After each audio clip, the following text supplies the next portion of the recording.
in an ivory white, beaded lace dress decorated with crystal daisies and designed by Angela Kelly, the Queen, wearing the Queen Mart tiara, a ruby and diamond necklace with matching earrings, and the Garter Star, welcomes her guests to her home. It is with great pleasure that I welcome you all here tonight. As head of the Commonwealth, I am delighted to be able to host this occasion in the United Kingdom, for the first time in many years. This dinner is always an opportunity for us to come together, as friends, and I am grateful that so many of you are here with us this time. I know that all of my family join me in wishing you a very enjoyable evening. Thank you. The younger royals were out in force at the dinner. The Duke of Cambridge and Prince Harry were joined by their cousins Princess Beatrice and Eugenie, as well as older members of the family. The Queen looked especially delighted to greet Canada's Prime Minister Justin Trudeau, and Trudeau seemed to be the man of the hour as he chatted with Prince Harry, after earlier admitting he'd be missing the royal wedding next month,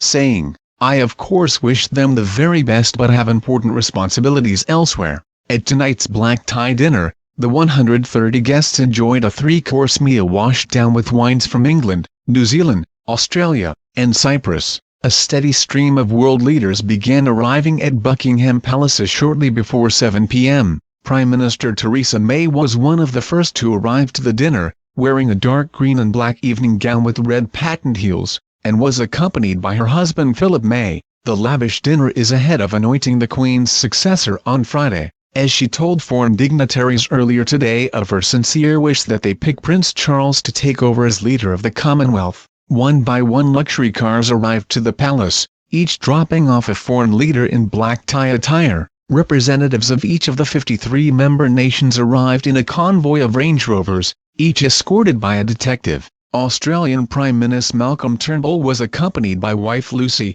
while New Zealand's visibly pregnant Prime Minister Jacinda Ardern arrived with her partner Clark Gayford. Trudeau smiled and waved to the cameras as he arrived alone for a drinks reception ahead of the dinner. There were plenty of colourful outfits, with many guests arriving in traditional dress for the dinner in the palace's picture gallery. The Queen and Prince Charles will receive Commonwealth heads of government and their spouses in the blue drawing room, before moving to the picture gallery for the night's meal, followed by a speech from Her Majesty. Normally she would use the ballroom as a banqueting venue, but that was used today for the opening of the Commonwealth Heads of Government meeting, often the venue for royal drinks receptions. The gallery was created by John Nash as part of his transformation of Buckingham House into a palace for George IV from 1825 and designed as a setting for his art collection. The 47-meter room contains works from many periods, almost all acquired by one of four great picture collectors: George IV, his father George III and grandfather Frederick,